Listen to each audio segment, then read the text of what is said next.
Hi and welcome to Pop Smart Academy. मेरा नाम हरप्रीत सिंह है और हम आज एसक्यूएल को कंटिन्यू करते हैं। पिछले सेशन में हमने एसक्यूएल का राइट जॉइन देखा था, समझा था। अब हम फुल जॉइन को देखते हैं क्या क्या है। तो पिछले सेशंस में हमने वो डायग्राम भी दिखाया था कि कई तरह के जॉइंस हैं। इनर जॉइन है, लेफ्ट जॉइन, राइट जॉइन और फुल आउटर जॉइन। तो फुल आउटर जॉइन या तो आप फुल आउटर जॉइन लिख सकते हैं या फुल जॉइन लिख सकते हैं, एक ही उसका मतलब है। तो फुल आउटर जॉइन का मतलब है कि दोनों टेबल से अगर हम एक टेबल को दूसरे टेबल से ज्वाइन करते हैं, तो अगर हमने फुल आउटर जॉइन लिखा तो जितने भी टेबल वन के रिकॉर्ड्स हैं और टेबल टू के रिकॉर्ड्स हैं, चाहे वो मैच करते हैं नहीं करते, सबको वो दिखाएगा। लेफ्ट जॉइन का था कि लेफ्ट का टेबल है उसके जितने भी सारे रिकॉर्ड्स हैं और उसके मैचिंग रिकॉर्ड्स टेबल टू से ले आएगा। राइट का मतलब ये था कि राइट टेबल से सारे रिकॉर्ड्स दिखा देगा और उसके सिर्फ उसके जो मैचिंग है टेबल वन से वो दिखा देगा। बट फुल आउटर जॉइन या फुल जॉइन क्या करेगा, दोनों टेबल से डेटा उठाएगा और जो मैच करते हैं उनको दिखा देगा और जो मैच नहीं भी करते उनको भी दिखा देगा। तो ये डिफरेंस है फुल आउटर जॉइन का। देखिए अभी ये डायग्राम में ये टेबल वन के ये जो बीच में जो मैचिंग है, ये बीच में जो मैचिंग है वो उनको तो दिखा ही रहा है। और उसके अलावा उनका जो मैच नहीं करता टेबल वन का और टेबल टू का भी जो मैच नहीं करता सबको दिखा रहा है। तो फुल आउटर जॉइन सबको दिखाएगा। तो ऐसे करके वो हम डाल सकते हैं। देखो अभी सिलेक्ट स्टार, सिलेक्ट का ये कॉलम के नाम उन्होंने दिए। फ्रॉम कस्टमर्स टेबल ये पहला टेबल है। अब फुल आउटर जॉइन ऑर्डर्स दूसरा टेबल है और ये जॉइन हमने कर दिया कस्टमर्स का कस्टमर आईडी के साथ और ऑर्डर्स के ऑर्डर्स कस्टमर आईडी के साथ। इनको आपस में जॉइन किया और फिर ऑर्डर बाय का क्लॉज लगा दिया। इसका ये है कि ये सारा इतने जितने भी रिकॉर्ड्स हैं कस्टमर्स के अंदर 10,000 रिकॉर्ड्स हैं या कितने भी रिकॉर्ड्स हैं और ऑर्डर्स में कितने भी रिकॉर्ड्स हैं वो सारे आपको दिखा देगा। अगर इसमें 100 रिकॉर्ड्स हैं और इसमें भी 100 रिकॉर्ड्स हैं तो 200 रिकॉर्ड्स आपको दिखा देगा। तो ऐसे करके अब देखो यहाँ पे ये नल आ रहा है। मतलब कहने की बात है कि कई ऐसे हो सकते हैं कि कुछ रिकॉर्ड्स ऑर्डर में हो, ऑर्डर के टेबल में हो और कस्टमर के टेबल में ना हो। और कुछ ऐसे रिकॉर्ड्स हैं जो कस्टमर के टेबल में है और ऑर्डर की टेबल नहीं है। तो जो अगर ऑर्डर्स की टेबल में है और कस्टमर में नहीं है उनका देखो कस्टमर नेम जो आ रहा है वो नल आ रहा है, क्योंकि वो नहीं है उसके टेबल के अंदर। और उल्टा अगर कस्टमर का नाम आ रहा है और ऑर्डर्स के अंदर नहीं है तो ऑर्डर की आईडी नल होगी। तो ऐसे करके अब कई जो जो है दोनों का मैच करता है कि दोनों के वैल्यूज आ रहे हैं। तो ऐसे करके दोनों चीजें मतलब तीनों हैं कि अगर कस्टमर नेम नहीं है वो भी आ रहा है, अगर ऑर्डर आईडी नहीं है वो भी आ रहा है और अगर आपस में मैच करते हैं वो भी आ रहा है। तो तीनों कंडीशंस को वो एक्सेप्ट कर रहा है फुल आउटर जॉइन। अब नेक्स्ट आता है सेल्फ जॉइन। सेल्फ जॉइन क्या करता है, अपने ही आप एक ही टेबल को आपस में ही उसको सेल्फ जॉइन कर सकते हो। वो कैसे होता है, देखो अभी इधर select column names from table one. अब देखो ये टेबल वन, यहाँ पे भी टेबल वन है और ये भी टेबल वन है, बट उसका एलियास डिफरेंट है। टेबल वन को एलियास एक बारी एलियास उसको T1 दिया है और उसी टेबल वन को एलियास एक बारी T2 दिया है विद कंडीशन। तो ये जो एलियास है वो डिफरेंट हो जाएंगे। इससे हमारा को सेल्फ जॉइन उसी टेबल को हम ज्वाइन कर सकते हैं आपस में। अब देखते हैं क्या है वो, कैसे हम कर सकते हैं। तो देखो ये एग्जांपल है। देखो कस्टमर का नाम दिया है as customer name one and customer का नाम दिया है as customer name two and city का भी नाम दिया है। तो कस्टमर्स का टेबल एक ही है, उसको एलियास ए दिया, एक को एलियास बी दिया है। और where a customer ID not equal to customer B and city equals to D. इसका ये मतलब है कि उनका उन स्टेटमेंट्स को लेकर आए, उन रिकॉर्ड्स को लेकर आए जिनका कस्टमर नेम डिफरेंट है, आपस में मैच नहीं करता, not equal to customer ID. तो वो लेकर आएगा। अभी ट्राई इट योरसेल्फ करते हैं। तो यहाँ पे मैंने रन किया, देखो customer name one, customer name two और सिटी। तो आपस में मैच जो नहीं करता, 88 रिकॉर्ड्स हैं जो आपस में मैच नहीं करते। तो सेल्फ जॉइन ऐसे बनाया जाता है, एक ही टेबल से हम कर सकते हैं। तो अब मैं एक और एग्जांपल देता हूँ आपको।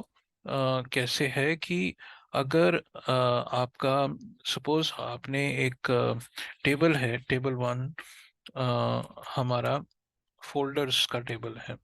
हमने एक टेबल बनाया जिसका नाम है फोल्डर्स। अब देख रहे हो कि सपोज यहाँ पे ये विंडोज़ का फोल्डर्स है। ये विंडोज़ का फोल्डर्स है कि हम सपोज किसी एक सी के अंदर, उसके अंदर फोल्डर्स हैं, फिर फोल्डर्स के अंदर सब फोल्डर्स हैं, फिर फोल्डर्स के अंदर सब फोल्डर्स हैं। तो ऐसे करके अनलिमिटेड हम फोल्डर्स में सब फोल्डर्स बना सकते हैं। तो उसको अगर हमने टेबल के अंदर डालना हो तो एक टेबल बना दिया फोल्डर्स का टेबल, और एक कर दिया फोल्डर आईडी, उसका एक कॉलम नेम डाल दिया फोल्डर आईडी, और एक फोल्डर नेम डाल दिया, उसका फोल्डर नेम, और एक और डाल दिया पेरेंट फोल्डर आईडी। भाई उसका पेरेंट क्या है? पेरेंट का मतलब है कि वो एक फोल्डर दूसरे फोल्डर के अंदर है या नहीं।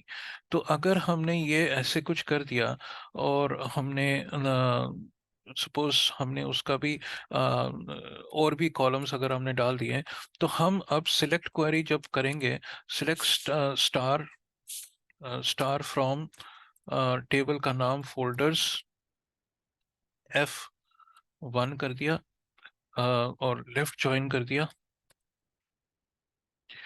फोल्डर्स, फिर दोबारा फोल्डर्स F2 कर दिया, on F1 dot folder ID equals to F2 dot parent folder ID. तो देखिए जब हमने ये काम कर दिया तो इससे ये हमारा जो हम क्या कर सकते हैं, जो सब फोल्डर्स और जो उसके अंदर जो सब फोल्डर्स हैं उसको हम देख सकते हैं कि उसमें क्या है। तो मैंने उसी टेबल को एक F1 एलियास दिया और उसी टेबल को F2 एलियास दिया, आपस में लेफ्ट ज्वाइन कर दिया। और किसके साथ मैंने लेफ्ट ज्वाइन किया? F1 को फोल्डर आईडी के साथ, और उसका F2 के साथ फोल्डर पेरेंट फोल्डर आईडी।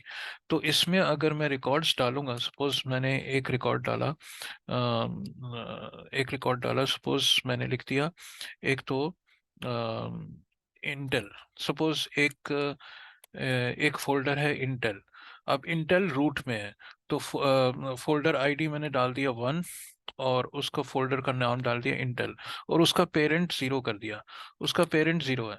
तो फिर उसके बाद मैंने क्या किया, अब 2 डाल दिया। अब इंटेल के अंदर सब सब आइटम ऐसे करके मैंने डाल दिया, उसके अंदर फोल्डर है। अब उसका पेरेंट आईडी मैंने 1 डाल दिया। इसका ये मतलब है, ये देखो पेरेंट आईडी 1 है। इसका ये मतलब है ये जो पेरेंट आईडी 1 इसके साथ मैच करता है इंटेल के साथ, ये मतलब इसका ये है कि ये सब आइटम जो है फोल्डर इस इंटेल फोल्डर के अंदर है। तो ऐसे करके मैं डिफाइन कर सकता हूँ। अगर मैंने एक और सब सब आइटम, अगर एक और फोल्डर मैंने लिख दिया और उसका मैंने 2 दे दिया पेरेंट आईडी, तो क्या होगा कि ये जो 2 पेरेंट आईडी है ये इससे इससे मैच करता है। और ये मतलब इसका ये मतलब हुआ कि ये सब सब आइटम इसके अंदर है, इस फोल्डर के अंदर है, और ये जो फोल्डर है इस फोल्डर के अंदर है। तो हम सब फोल्डर्स को डिफाइन कर सकते हैं एक ही टेबल के अंदर। हम पेरेंट आईडी लगाकर, पेरेंट फोल्डर आईडी लगाकर, सेल्फ जॉइन लगाकर हम उसे देख सकते हैं कि उसके अंदर मल्टीपल पेरेंट्स और चाइल्ड्स जाएं। तो ऐसे करके हम सेल्फ जॉइन को यूज कर सकते हैं। आगे बढ़ते हैं, एसक्यूएल यूनियन ऑपरेटर। यूनियन क्या है? दो क्वेरीज को आपस में कंबाइन करके रिजल्ट को दिखाना, उसको कहते हैं यूनियन। तो union operator is used to combine the result set of two और more select statements. Every select statement within union must have the same number of columns. तो इसमें एक कंडीशन है कि जो सिलेक्ट क्वेरी हम use कर रहे हैं, सिलेक्ट स्टेटमेंट, अब देखो यहाँ पे ये जो सिलेक्ट क्वेरी यूज कर रहे हैं और अंदर इधर बीच में लगा दिया यूनियन, और एक और सिलेक्ट क्वेरी यूज कर दिया, तो ये जो कॉलम के नाम है वो सेम होने चाहिए, सेम नंबर ऑफ कॉलम्स होने चाहिए, सेम नंबर ऑफ कॉलम्स होने चाहिए। इधर भी अगर कॉलम्स, अगर मैंने 4 कॉलम्स डाल दिए, इधर भी मेरे को 4 कॉलम्स लिखने पड़ेंगे। अब columns must have also similar data types. अब दूसरा कंडीशन ये है कि अगर मैंने कॉलम नेम पहला कस्टमर नेम डाल दिया और इधर मैंने कस्टमर नंबर डाल दिया, वो ठीक नहीं है, एरर आएगी। तो मेरे को कस्टमर नेम इधर भी डालना पड़ेगा, इधर भी नेम ही डालना, मतलब टाइप उसका सेम होना चाहिए। अगर यहाँ पे कस्टमर नेम है, इधर सप्लायर नेम है, तो ठीक है, क्योंकि उसका टाइप टेक्स्ट है, वेर कैर है, तो वेर कैर ठीक है। बट अगर वेर कैर हुआ और इधर वो नंबर हो गया, तो वो एरर देगा। तो अगर मैंने इधर कॉलम नंबर 1 डाल दिया कस्टमर नेम, और इधर मैंने कॉलम नंबर 1 डाल दिया सप्लायर नेम, तो ठीक है। कॉमा फिर मैं कुछ और डालूंगा, कुछ और डालूंगा, तो नंबर भी सेम होने चाहिए, मतलब नंबर ऑफ कॉलम्स भी सेम होने चाहिए और उनके टाइप्स भी सेम होने चाहिए। थर्ड कंडीशन ये है, the columns in every select statement must also be in same order. तो ऑर्डर भी उनके सेम होने चाहिए, must also be in same order. भी ऑर्डर भी उनके की ऑर्डर अगर डिसेंडिंग है तो डिसेंडिंग होना चाहिए, अगर असेंडिंग है तो असेंडिंग होना चाहिए। तो ऐसे करके कई कंडीशंस हैं। अब आता है यूनियन ऑल। यूनियन ऑल का मतलब है कि operator selects only distinct values by default to allow duplicate values use union all. इसका ये मतलब है कि अगर इस क्वेरी के अंदर मेरे पास वही डेटा आ रहा है, अगर सेम डेटा आ रहा है, अगर मैं यूनियन लगाऊंगा, यूनियन ऑल नहीं लगाऊंगा, तो वो इसको अगर दोनों में कोई सेम वैल्यूज हैं तो वो एक ही बारी दिखाएगा, डिस्टिंक्ट दिखाएगा। पर अगर मैं चाहता हूं कि दोनों भी आए, डुप्लीकेसी हो, तो मैं क्या करूंगा, यूनियन ऑल लगा दूंगा, तो दोनों आ जाएंगे, दोनों रिजल्ट्स आ जाएंगे। तो ऐसे करके ये यूनियन का एग्जांपल है। अब ये ट्राई इट योरसेल्फ करते हैं। तो देखिए कि अब select city from customers, select city from suppliers, तो दो टेबल्स हैं, कस्टमर्स का टेबल है, एक सप्लायर्स का टेबल है। तो वो सिटी सारी हम लेकर आ रहे हैं। तो अगर उनके अंदर कोई कॉमन सिटी है तो वो लेकर नहीं आएगा, क्योंकि हमने यूनियन ऑल नहीं लगाया। तो देखो अभी ये सारे आ रहे हैं, ये सिटीज के नाम आ रहे हैं। पर अगर मैं इधर यूनियन ऑल लगा दूं, तो अगर वो कॉमन भी हैं तब भी वो आ जाएंगे। अभी देखो ये दो बर्लिन आ गया, दो बर्लिन आ गए। तो यूनियन ऑल क्या करेगा, यूनियन ऑल सबको ले आएगा, डिस्टिंग नहीं करेगा। अगर दो सिटीज अगर सेम हैं तो वो उनको डुप्लीकेट दिखा देगा। बट यूनियन क्या है, सिर्फ वो डिस्टिंक्ट दिखाएगा, एक ही रिकॉर्ड दिखाएगा। तो ऐसे करके हम इसको अब आता है वेयर क्लॉज। इसमें हम एक सिलेक्ट क्वेरी के अंदर वेयर क्लॉज लगाएंगे, दूसरे दूसरे सिलेक्ट क्वेरी के अंदर भी वेयर क्लॉज लगाएंगे। तो यूनियन उनके बीच में है, तो पूरे सिलेक्ट क्वेरी को हम डालकर फिर यूनियन लगाएंगे। पर उसके बाद हम ऑर्डर बाय करेंगे एक ही, जैसे कि ये सेकंड कंडीशन, थर्ड कंडीशन थी कि इनका सेम होना चाहिए ऑर्डर। तो ये जो थर्ड कंडीशन है, तो columns in every select statement must also be in the same order. तो एक ऑर्डर होना चाहिए, अगर हमने एक ऑर्डर किया असेंडिंग ऑर्डर, तो दूसरी सिलेक्ट क्वेरी में भी असेंडिंग ऑर्डर होना चाहिए। तो इसका मतलब ये है कि ये ऑर्डर बाय जो है वो हम इस फर्स्ट क्वेरी के अंदर नहीं लगा सकते, तो वो एक एंड में ही हम उसको ऑर्डर बाय को लगाएंगे। ठीक है ना। तो ऐसे करके हम इसको डिफाइन कर सकते हैं। अनदर यूनियन एग्जांपल, तो यूनियन एग्जांपल में एक और एग्जांपल्स, कई एग्जांपल्स हैं उन्होंने दिए हुए हैं। अब यहाँ पे देखो, अब क्या है कि ये कस्टमर्स का टेबल है और ये सप्लायर्स का टेबल है। तो हमने क्या करना है, इन दोनों को आपस में हमने कंबाइन करके हमने दिखाना है रिकॉर्ड्स। पर हमें पता नहीं चलेगा अगर मैं देखो कॉन्टैक्ट नेम सिटी कंट्री दोनों का सेम है, कॉन्टैक्ट नेम सिटी कंट्री इधर भी सेम है, इधर भी सेम है। अगर वो कंबाइन हो जाएंगे तो पता नहीं लगेगा ये कस्टमर था या ये सप्लायर था। इसके लिए हम क्या करेंगे, एक अपना एक कॉलम डाल देंगे, वर्चुअल कॉलम डाल देंगे। ये कॉलम है नहीं, बट हम इधर ही बना रहे हैं, इसको सिलेक्ट क्वेरी के अंदर बना रहे हैं। तो हर एक वो रिकॉर्ड जो इससे आएगा, इस क्वेरी से आएगा, उनका जो पहला कॉलम है वो लिखा जाएगा कस्टमर, कस्टमर कॉलम कॉमा और टाइप, टाइप हेडिंग है, टाइप के अंदर लिखा जाएगा कस्टमर, और कॉन्टैक्ट नेम के अंदर लिखा जाएगा उसका नाम, सिटी उसका सिटी का नाम, कंट्री उसका सिटी का नाम। इसका ये मतलब है कि हम क्या कर रहे हैं, ये जो टाइप है पहला जो कॉलम है टाइप, हम अपने आप उसको क्रिएट कर रहे हैं। ये है नहीं टेबल के अंदर, हम सिलेक्ट क्वेरी के अंदर टाइप क्रिएट कर रहे हैं। क्यों टाइप क्रिएट कर रहे हैं? क्योंकि हम डिस्टिंग्विश कर पाएं, डिफरेंशिएट कर पाएं कि ये कस्टमर है और यार ये सप्लायर है। तो देखिए, अगर ट्राई इट योरसेल्फ करते हैं, तो अगर रन करता हूँ, तो पहला देखो टाइप आ रहा है कस्टमर कस्टमर कस्टमर, फिर आएगा सप्लायर सप्लायर सप्लायर। अब नीचे अगर जाएंगे तो इधर सप्लायर्स भी आएंगे। अगर हाँ देखो, अभी सप्लायर्स आ गए। तो ये हम पता लगेगा, अगर ये टाइप हम ना लिखते तो सब सब आते, और हमें पता नहीं लगता कि ये कॉन्टैक्ट नेम जो है, ये अलेक्जेंडर जो है, वो कस्टमर है या सप्लायर है। तो इसके लिए हमने एक टाइप वर्चुअल एक कॉलम बना लिया सिलेक्ट क्वेरी के अंदर, और उससे हम डिस्टिंग्विश कर सकते हैं कि ये कस्टमर है या सप्लायर है। अब आता है ग्रुप बाय क्लॉज। तो ग्रुप बाय क्लॉज जो स्टेटमेंट के अंदर ग्रुप बाय हम यूज करते हैं, तो ग्रुप बाय भी पहले भी हमने शायद पढ़ा था, बट फिर दोबारा हम करते हैं। तो ग्रुप बाय हम क्या कर सकते हैं? Statements groups rows that have the same values into into summary rows, like finding the number of customers in each country.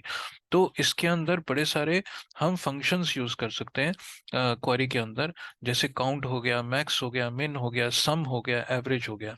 तो ये जो फंक्शंस हैं, अगर हम यूज करेंगे, फिर हम ग्रुप बाय करेंगे, तो वो ग्रुप हो जाएंगे। अब देख लेते हैं इसका एग्जांपल क्या है। जैसे ये अभी सपोज सिलेक्ट क्वेरी हमने यूज किया, काउंट किया कस्टमर आईडी को, comma country, from customers, group by country. अब देखो, कंट्री से हमने ग्रुप बाय कर दिया। कहने का ये मतलब है कि हमें इस क्वेरी से क्या मिलेगा? इस क्वेरी से ये मिलेगा कि मुझे हर कंट्री का, अगर इंडिया का ये है तो मेरे को इंडिया के अंदर कितने कस्टमर्स हैं, सपोज मेरे को यूएस के अंदर कितने कस्टमर्स हैं, मेरे को जापान के अंदर कितने कस्टमर्स हैं। तो ये आपको, ये क्वेरी आपको ये बता देगा। कैसे बताएगा? ग्रुप बाय से बताएगा। हम ग्रुप बाय कंट्री करेंगे, फिर कंट्री को हमने ग्रुप बाय किया, पर उसका जो काउंट है, ये काउंट का फंक्शन हमें उसके कस्टमर्स की काउंटिंग बता देगा कि काउंटिंग क्या है। तो ऐसे करके हम यूज कर सकते हैं इसको। ट्राई इट योरसेल्फ करते हैं। तो देखियो, अब ये एक्सप्रेशन, ये क्योंकि हमने इसको कोई इलियास नहीं दिया, तो टोटल कस्टमर्स ऐसे करके हम अगर इसका इलियास दे देंगे, रन करेंगे, तो ये ऊपर एज करके लिख देते हैं, एज। देखो, मैंने अभी इधर एक इलियास दे दिया टोटल कस्टमर्स, तो इधर टोटल कस्टमर्स आ गया, और इसके तरफ कंट्री आ गया, अर्जेंटीना, ऑस्ट्रिया। तो अर्जेंटीना में 3 कस्टमर्स हैं, ऑस्ट्रिया में 2 कस्टमर्स हैं। तो क्या है कि हम अगर ग्रुप बाय कंट्री करेंगे, तो कंट्री तो ये सिंगल है, बट उसके जो अलग कॉलम्स हैं वो एग्रीगेट होने चाहिए। जैसे एग्रीगेशन फंक्शंस हैं, काउंट है, सम है। तो हम इसको यूज करके हम ग्रुप बाय कर सकते हैं। तो ये एक एग्जांपल है ग्रुप बाय का। आगे देखो, अभी ये भी एक एग्जांपल है कि मैंने ऑर्डर बाय करना है। अब मेरे को तो यहाँ तक तो हमने देख लिया था, ये काउंट कर रहा है कस्टमर्स को। अब हमने कहना है कि जो ऑर्डर कर, उनको उनको एक ऑर्डर पे ले आ, और सबसे जो ज्यादा है, जिस जिस कंट्री में सबसे ज्यादा कस्टमर्स हैं, उनको पहले ले आ, और फिर नीचे जो कम कस्टमर्स हैं उनको ले आ। तो ऐसे करके हम इसको यूज कर सकते हैं। देखिए, अभी 13 यूएसए में है, 11 फ्रांस में है, 11 जर्मनी में है, 9 तो ये कम हो रहा है। तो सबसे ज्यादा जिस कंट्री में है, वो हम इस ऑर्डर बाय से हम यूज कर सकते हैं। तो देखो, ऑर्डर बाय में हमने क्या किया, जो हमने काउंट का ये इधर फंक्शन लगाया, वैसे ही हम ऑर्डर बाय के अंदर भी काउंट फंक्शन लगाएंगे। और उसको अगर हमने असेंडिंग करना है तो कुछ नहीं लिखेंगे, डिसेंडिंग क्योंकि हमने ज्यादा से कम करना था, तो हमने DESC किया, डिसेंडिंग ऑर्डर में किया। तो ऐसे करके हम इसको डिफाइन कर सकते हैं। अब नेक्स्ट आता है, देखो उसने सिलेक्ट क्वेरी लगाई फ्रॉम ऑर्डर्स, और लेफ्ट ज्वाइन भी किया। और फिर उसने क्या किया, एक ऑर्डर्स का टेबल है, एक शिपर्स का टेबल है। तो ऑर्डर्स के टेबल को शिपर्स के टेबल के साथ लेफ्ट ज्वाइन में उसने ज्वाइन किया, विद क्या, विद शिपर आईडी। यहाँ पे भी शिपर्स के अंदर शिपर आईडी है। तो ऑर्डर्स हमारे एक टेबल है, और शिपर्स उसको आपस में ज्वाइन किया, और शिपर्स में से शिपर का नाम उठाया, और काउंट किया ऑर्डर्स का। मतलब ये इसका ये मतलब है कि ये कितने एक शिपर जो है उसने कितने ऑर्डर्स अब तक किए हैं। तो हर एक का फिर ग्रुप बाय उसने कर दिया शिपर नेम से ग्रुप बाय कर दिया। तो हर शिपर के कितने ऑर्डर्स किए हैं वो आ जाएंगे, नंबर ऑफ ऑर्डर्स। तो ट्राई इट योरसेल्फ करते हैं, तो रन करते हैं इसको। देखो शिपर नेम फेडरल शिपिंग 68 ऑर्डर्स उसने किए, स्पीडी एक्सप्रेस 54 ऑर्डर्स किए, यूनाइटेड पैकेज 74 ऑर्डर्स किए। तो ऐसे करके हम इस सिलेक्ट क्वेरी से हम ये निकाल सकते हैं कि एक शिपर उसका नाम, उसने कितने ऑर्डर्स किए। तो हमने शिपर्स और ऑर्डर्स को आपस में ज्वाइन किया पहले, ये ज्वाइन किया, उसमें से शिपर्स के अंदर से शिपर नेम उठाया और फिर काउंट किया, ऑर्डर्स के टेबल से ऑर्डर आईडी उठाकर काउंट किया और एलियास में उसको डाल दिया। फिर उसको ग्रुप बाय किया, ग्रुप बाय का शिपर का नाम को ग्रुप बाय किया। तो ऐसे करके हम इसको क्वेरी को डाल सकते हैं। तो आप भी अपने डेटाबेस में आप ही यूज कर सकते हैं कोई भी एक एग्जांपल और उसको ग्रुप बाय करके देख सकते हैं। अब आता है हैविंग क्लॉज। हैविंग क्लॉज क्या होता है? देखो हैविंग वेयर जैसे ही होता है। The having clause was added to SQL because the where clause keyword can not be used with the aggregate functions. तो वो क्या कह रहा है, वेयर क्लॉज जो है बिल्कुल हैविंग क्लॉज बिल्कुल सेम है वेयर क्लॉज जैसे। क्यों इसको हमने इन्होंने इंट्रोड्यूस किया? क्योंकि वेयर क्लॉज एग्रीगेट फंक्शन से यूज नहीं हो सकता। मतलब वेयर क्लॉज के अंदर हम वो जो एग्रीगेट फंक्शंस हैं जैसे कि काउंट है, जैसे कि एवरेज है, वो उसको यूज नहीं कर सकते। क्योंकि हमने ग्रुप बाय किया तो ग्रुप बाय के साथ हैविंग लगाना जरूरी है। अब ग्रुप बाय के साथ हम वेयर क्लॉज नहीं लगा सकते। वेयर क्लॉज तो ऊपर लगाएंगे सिलेक्ट क्वेरी के अंदर वेयर क्लॉज, बट अगर ग्रुप बाय किया और ग्रुप बाय के अंदर हमने कोई कंडीशन डालनी चाहिए तो उसको हम हैविंग क्लॉज से लगाएंगे। अब एक एग्जांपल देख लेते हैं क्या है। तो देखिए अब सिलेक्ट क्वेरी उसने किया, काउंट किया कंट्री, मतलब एक कंट्री के अंदर कितने कस्टमर्स हैं इस कस्टमर टेबल्स के अंदर लेकर आए। अब ग्रुप बाय किया हमने कंट्री को ग्रुप बाय किया। अब इधर हैविंग क्लॉज लगा दे। अगर वेयर क्लॉज लगाएंगे तो वेयर क्लॉज नहीं चलेगा, क्योंकि वेयर क्लॉज काउंट के फंक्शंस के साथ नहीं चलता। इसके लिए उन्होंने हैविंग इंट्रोड्यूस किया। तो having count customer ID greater than 5, कि जिस कंट्री के अंदर 5 कस्टमर से ज्यादा है उन्हीं को दिखा। तो ये इसका ट्राई इट योरसेल्फ करते हैं, रन करते हैं। तो देखो अब 9, 11, 11, 7, 13 आके दिखा रहा है, क्योंकि हमने ये कहा है कि उन रिकॉर्ड्स को दिखा, उन कंट्रीज को दिखा जिनके अंदर कस्टमर्स 5 से ज्यादा है। तो ऐसे करके हम इसको दिखा सकते हैं। अब ऑर्डर बाय के अंदर भी हम एग्रीगेट फंक्शंस डाल सकते हैं। तो ऑर्डर कर दिया, इसको जो काउंट किया हमने, सिलेक्ट क्वेरी लगाई, ग्रुप बाय किया, फिर हैविंग क्लॉज क्लोज लगाया, फिर ऑर्डर कर दिया उसको डिसेंडिंग ऑर्डर में। तो ऐसे करके हम ऑर्डर बाय डिसेंडिंग भी कर सकते हैं। अब हैविंग क्लॉज में और एग्जांपल्स दे रहा है। देखो ये सिलेक्ट क्वेरी उसने किया from orders table inner join, उसने इनर जॉइन किया ये ऑर्डर्स का टेबल, उसने सब क्वेरी लगाई, फिर ग्रुप बाय लास्ट नेम कर दिया, ये लास्ट नेम इसका जो एम्प्लॉयज का लास्ट नेम कर दिया। फिर उसने ग्रुप बाय हैविंग क्लॉज लगा दिया ऑर्डर्स ग्रेटर देन 10। तो है वही जो हमने पहले भी पढ़ा था। तो इसका ये अब ऑर्डर्स, एम्प्लॉयज ने कितने ऑर्डर्स किए वो हम इससे पता लगा सकते हैं। तो ऐसे करके हम हैविंग क्लॉज यूज कर सकते हैं। अब आता है एग्जिस्ट। एग्जिस्ट ऑपरेटर क्या करता है? Exist operator is use to test for the existence of any record in a subquery. तो एग्जिस्ट कहता है भाई ये एग्जिस्ट करता है नहीं करता, ये है या नहीं है। अब देखो इसका वेयर क्लॉज के अंदर एग्जिस्ट, अब एक सिलेक्ट क्वेरी को उसने रन किया, उसके अंदर अगर कोई वैल्यूज आ गई, अगर कोई कॉलम नेम में वैल्यूज आ गई तो वो एग्जिस्ट करता है, अगर नहीं आई तो वो एग्जिस्ट नहीं करता। तो ऐसे करके हम इसको देख सकते हैं। अब एग्जांपल देख लिया, एग्जाम्पल देखो, ये select supplier name from customer from suppliers where exist where exist select query हमने चलाई, दोबारा एक और चलाई सिलेक्ट क्वेरी। अब यहाँ पे इस सिलेक्ट क्वेरी में क्या लिखा हुआ है, select product name from products where products dot supplier ID equals to suppliers dot supplier ID and price less than 20। इसका ये मतलब है, ये सब क्वेरी है, ये मतलब है कि उस प्रोडक्ट नेम को दिखा जो जो इन सप्लायर्स ने उनको किया हुआ है, प्रोडक्ट्स को बनाया हुआ है, और उनका प्राइस लेस देन 20 है, तो उन्हीं को दिखा। अगर तो ये कोई रिकॉर्ड्स दे देता है बाहर, रिकॉर्ड्स दे देता है, तो ये एग्जिस्ट यस कर देता है। यस करेगा तो उन्हीं सप्लायर्स को दिखाएगा, तो उनके सप्लायर्स के नाम दिखा देगा जिनके प्रोडक्ट्स प्राइस उनके 20 से कम है, उनको दिखा देगा। तो ऐसे करके हम सप्लायर्स को प्रोडक्ट्स के टेबल से ज्वाइन करके सब क्वेरी लगाकर वेयर क्लॉज एग्जिस्ट लगाकर उसको हम दिखा सकते हैं। तो ये है एग्जिस्ट का फंक्शन। एग्जिस्ट बड़ी सारी जगह यूज होता है, तो आप इसको प्रैक्टिस कीजिए और देखिए। फिर आते हैं एनी और एंड ऑल ऑपरेटर्स। एनी और ऑपरेटर्स कहाँ पे यूज होते हैं, जहाँ पे हम कंपैरिजन करना चाहते हैं।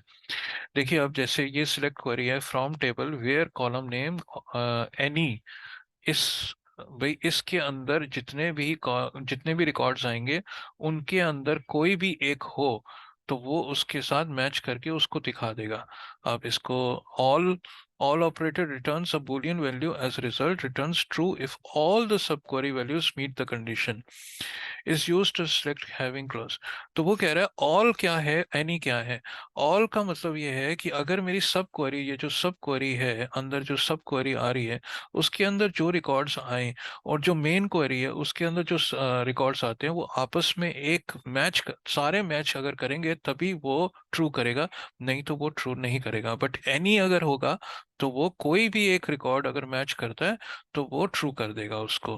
तो ऐसे करके वो हम इसको एग्जाम्पल को देख सकते हैं। इसके एग्जाम्पल्स क्या हैं हम देखते हैं।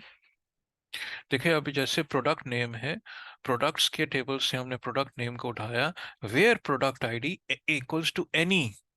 एनी इसके अंदर से कोई भी, मतलब कोई भी अगर प्रोडक्ट आईडी इसके साथ मैच करता है तो वो उसको उसके प्रोडक्ट का नाम को दिखा दे। तो ऐसे करके हम इसको यूज कर सकते हैं। इक्वल्स टू एनी, अगर इक्वल्स टू ऑल एनी, फिर दोबारा एनी आया, एनी ऑल का, हाँ जी।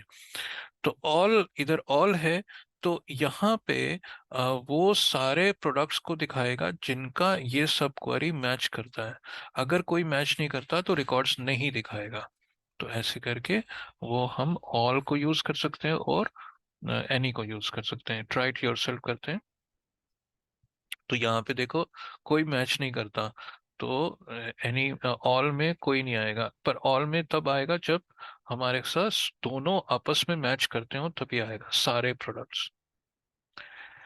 नेक्स्ट है select into statement. Select into statement, statement copies data from one table into an another table. तो हम बल्क इंसर्ट कर सकते हैं, मतलब बहुत सारे रिकॉर्ड्स को इकट्ठे हम इंसर्ट कर सकते हैं एक टेबल के अंदर। जैसे हमने कॉपी करना है कोई एक टेबल से दूसरे टेबल में कॉपी करना है, तो हम सिलेक्ट इनटू कर सकते हैं। तो उसका स्टेटमेंट कैसे है, सिलेक्ट स्टार इनटू कस्टमर का बैकअप हमने बनाया फ्रॉम कस्टमर्स टेबल। तो ऐसे करके हम क्या कर सकते हैं, कस्टमर के टेबल से हमने कस्टमर के एक और बैकअप टेबल है, उसके अंदर सारे हमने रिकॉर्ड्स कॉपी कर लिए। तो ऐसे करके हम डाल सकते हैं। तो कॉपी करने के लिए ये यूज होता है। तो आप इससे टेस्ट कर सकते हैं, देख सकते हैं और कर सकते हैं। आज के लिए बहुत है, इतना ही। अगर आपको मेरे वीडियोस अच्छे लगे हों तो kindly subscribe, like and share. और अगर आपको कोई क्वेरी, कोई कुछ पूछना है तो आप कमेंट सेक्शन में पूछ सकते हैं। मैं इसको आंसर देने की कोशिश करूंगा। Thank you very much.